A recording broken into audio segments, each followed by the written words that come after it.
Yo he titulado esta charla Caperucita, el lobo y la hiperestimulación en la información porque me parece que son los tres grandes problemas que hay en los medios de comunicación, en los medios informativos. Bueno, yo soy periodista de investigación, llevo 25 años en esta profesión. Esta profesión me encanta, me ha permitido... ¿Sí? ¿Así mejor? Bueno, decía que llevo 25 años en esta profesión, que me encanta, me ha permitido meterme en cualquier lado de los que me apetecía conocer, preguntar a las personas de las que quería aprender. Bueno, ha sido un lujo, sinceramente, y un privilegio que te ayuda a mantener cierta mirada crítica y una curiosidad siempre despierta. Pero esta profesión que permite denunciar injusticias, poner el micrófono y los altavoces a los más débiles, mostrar lo que ocurre, explicar por qué ocurren las cosas, esta profesión también amamanta un lado despreciable, y lo siento tener que decirlo. Y esta tarde voy a hablar de ese lado despreciable, porque creo que ante este auditorio de profesores, educadores, que tenéis una inquietud por transformar la sociedad, yo creo que debemos de estar muy atentos a este lado despreciable de los medios de comunicación y de información, ¿vale? Bueno, pues esa semilla, ese hijo monstruo que hay en los mass media, nos la sirven, esa semilla, decía, ya en el mismo momento en que estamos estudiando la carrera. Cuando estudiamos nos cuentan, nos dicen que noticia no es que un perro muerda a un niño, sino que la noticia es que el niño muerda al perro. Es decir, que noticia es todo lo extraordinario, lo que no suele ocurrir. Y bueno, los profesionales de la información, con esta premisa, nos lanzamos a la búsqueda de lo extraño. Los medios compiten para ofrecer lo más raro, lo más sorprendente, y con ese principio, desgraciadamente, nos cargamos de un plumazo la posibilidad real de mostrar la realidad. O sea, al mostrar lo extraordinario, ponemos el foco y competimos por obtener las imágenes más impactantes, los testimonios más inusuales, las historias más extrañas. Y eso nos hace llevar el foco justo a las esquinas. No llevamos el foco, la cámara no la ponemos en lo importante, en lo que realmente está ocurriendo, sino en lo más espectacular. Por eso, si alguien pretende estar informado de lo que ocurre en su barrio, en su ciudad, en su país, en este mundo, atendiendo solo a los medios de comunicación de masas, no va a conseguir saber nada más que lo que es más llamativo y lo que muchas veces está esquinado. Antes de explicar por qué he titulado la charla así, sí que me gustaría hacer un paréntesis, abrir un paréntesis, para recordar algo muy sencillo, que es cómo se financian los medios de comunicación y esa financiación, qué servidumbres les obliga a tener, ¿vale? Los medios de comunicación dependen económicamente de la publicidad, sobre todo. Para que un programa, una revista, un periódico se venda, tiene que tener o una audiencia grande, o muchos lectores, o muchos oyentes.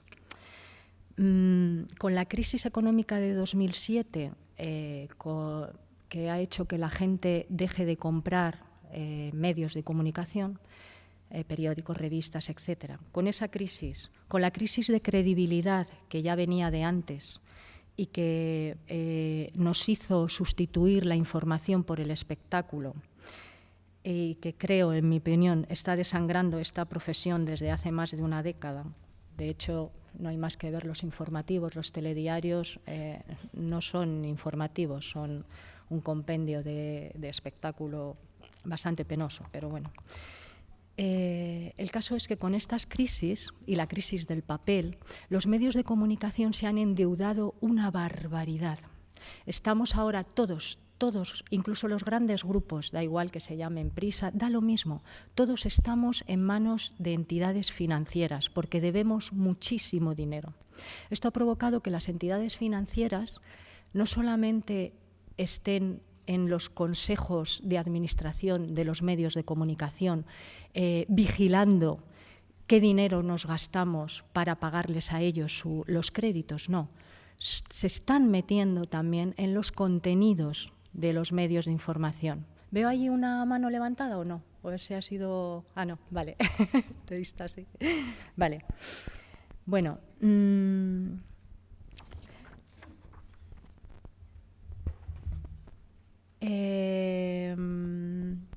bueno, para atraer la atención del cliente, del consumidor de noticias, las imágenes, los testimonios, esas historias extrañas e impactantes tienen que competir entre ellas para absorber el máximo de clientes. Entonces, por desgracia, se apela a las emociones, al estómago, no se apela a la argumentación. Así estamos bombardeados por ingentes cantidades de supuesta información que realmente no nos facilita la comprensión de qué es lo que está pasando. No entendemos por qué ni qué es la reestructuración de la deuda, no sabemos por qué estallan y se mantienen realmente las guerras, por qué se rescata la banca a costa de derechos sociales, por qué no se modifican estructuras que no funcionan, por qué temas que son de actualidad desaparecen de la agenda de los medios y desaparecen de repente. ¿Por qué se da un tratamiento infantil de cotilleo a temas políticos de primer orden? Da igual que recibamos tantísimas pseudonoticias, no entendemos realmente casi nada. Creo que los medios de comunicación no muestran la realidad, pero sí que difunden emociones, ilusiones de éxito, símbolos de fuerza y órdenes de consumo. Los mass media elogian la violencia como forma de vida, eso, bueno, no hay mucho debate sobre el tema porque es muy claro. Ponen énfasis en el cuerpo, en el músculo como sinónimo de salud, nos empachan con una visión unívoca del sexo, el de la penetración supuesta y tremendamente satisfactoria. Bueno, la descarga de violencia y de relaciones hombre-mujer, incluso niño-niña en la programación infantil, el tema de los novios entre los pequeñines, yo no consigo entenderlo muy bien. Son constantes. El cóctel de sangre, sexo y publicidad sigue dando dividendos, y esa es la explicación. Sigue dando dividendos a los oligopolios de la comunicación. El entretenimiento, el espectáculo y la publicidad son realmente un negocio universal. Bueno, pues cerrado ese paréntesis de la financiación y cómo se compite para estar cada vez, para conseguir el máximo de clientes posibles, voy a explicaros por qué lo he titulado Caperucita, el lobo y la hiperestimulación. Yo creo que los periodistas que ingenuamente participan de este espectáculo descrito, a estos periodistas los vamos a llamar los caperucitas rojas, ¿vale? Salen al bosque y salen al bosque sin protección, es decir, sin una mirada crítica.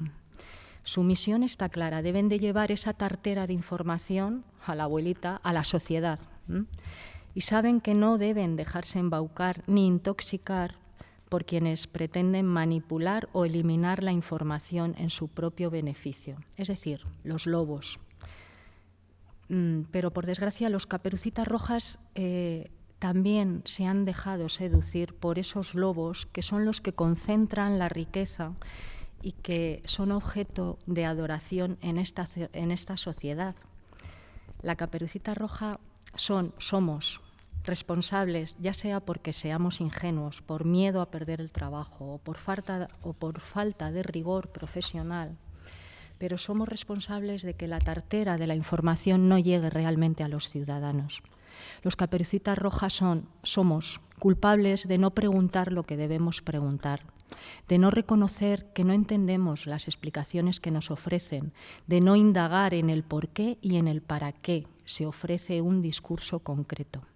Con nuestro comportamiento estamos permitiendo que los lobos, es decir, quienes detentan el poder, ya sea económico, político, religioso, social y hasta informativo, que esta gente y sus intereses personales estén menoscabando el interés general.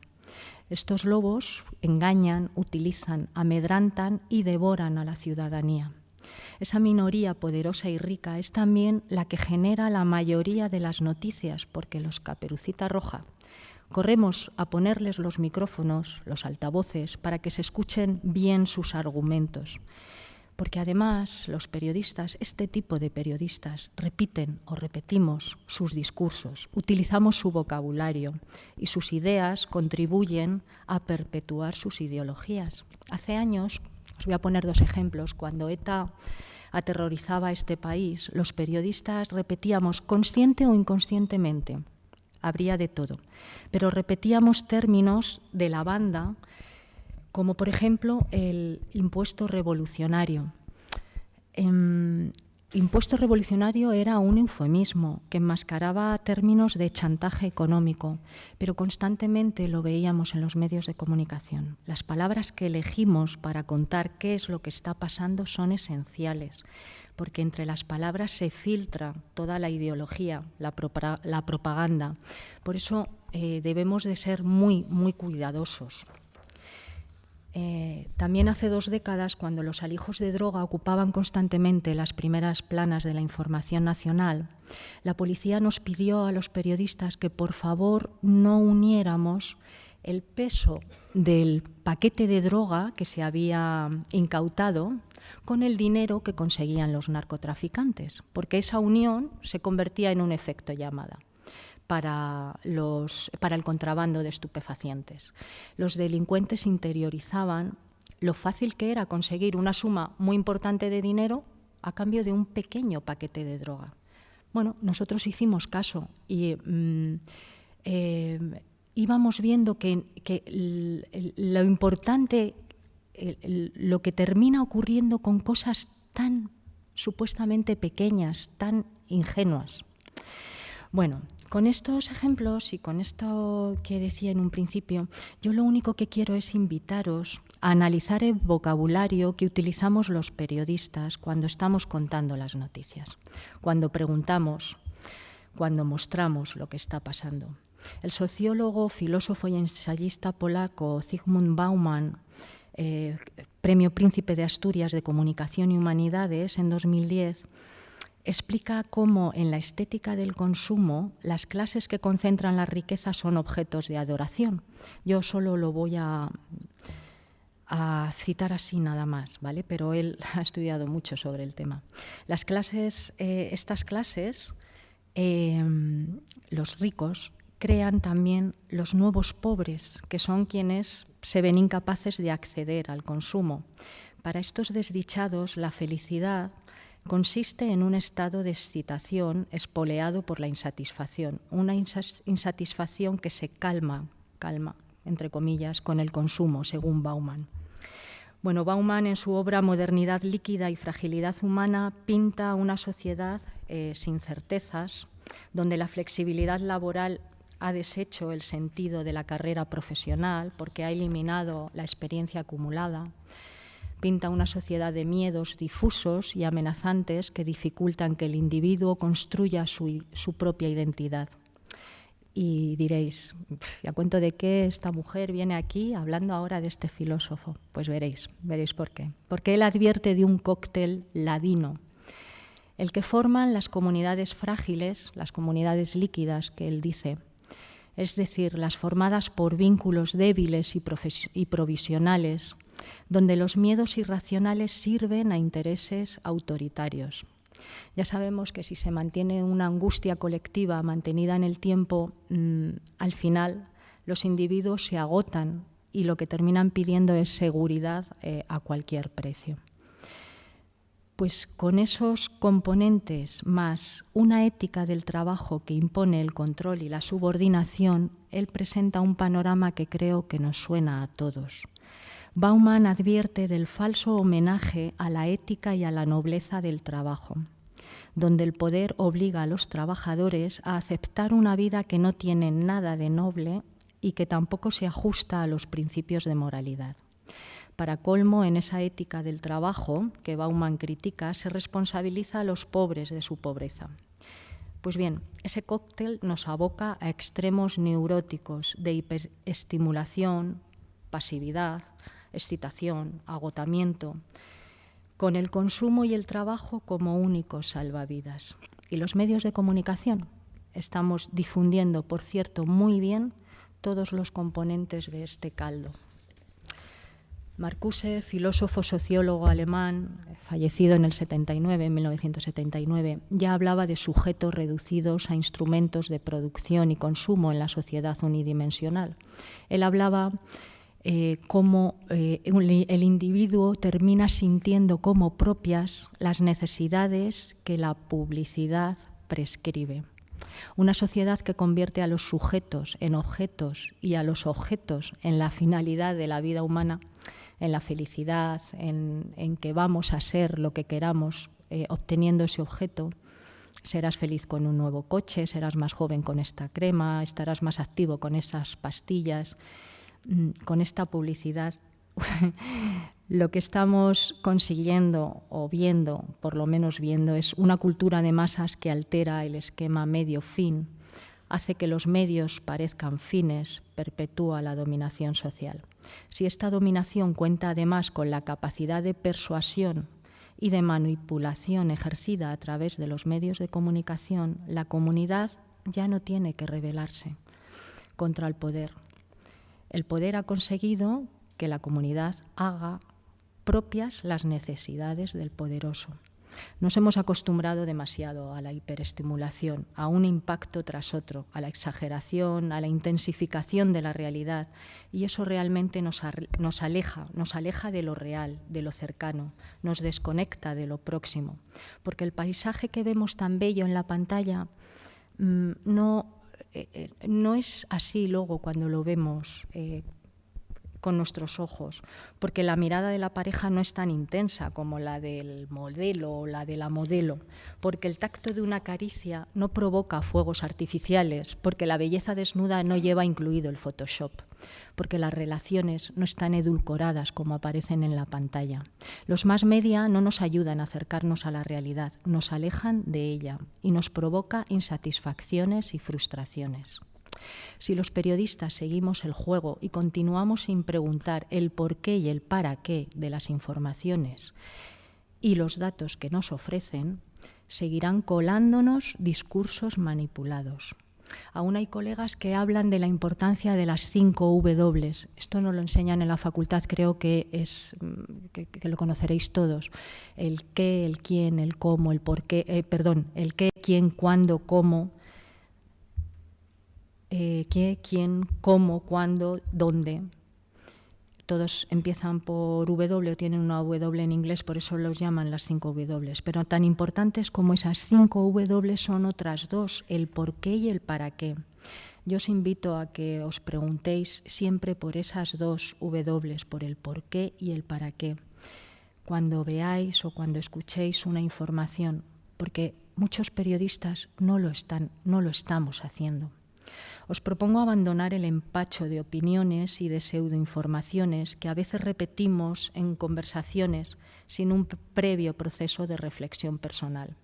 La reflexión y una mirada crítica nos ayudarán a encontrar cierto equilibrio en este caos cultural, informativo, de violencia y soledad que impera en esta sociedad, como decía Erich Fromm. Las nuevas tecnologías de la información y la comunicación, las TICs, sí que nos pueden permitir una comunicación horizontal, igualitaria, global, una comunicación efectiva. También nos podrían permitir participar en la toma de decisiones que nos afectan a todos. Y las nuevas corrientes educativas, aquí hay muchos exponentes de ellas, formarán ciudadanos para el siglo XXI, no para el XIX, que es lo que estamos haciendo. No podemos consentir que la felicidad, aquel concepto ilustrado para el conjunto del género humano, quede rebajado a un mísero deseo individual, a un estado de excitación azuzado por el consumo de objetos y experiencias. Tendremos que avanzar en el desarrollo de sistemas democráticos. Los constantes casos de corrupción política nos enseñan que la democracia representativa puede ser una pieza más de esa perversa razón estratégica. Pero no debemos olvidar los ideales utópicos, los que nos hemos dado a lo largo de nuestra historia,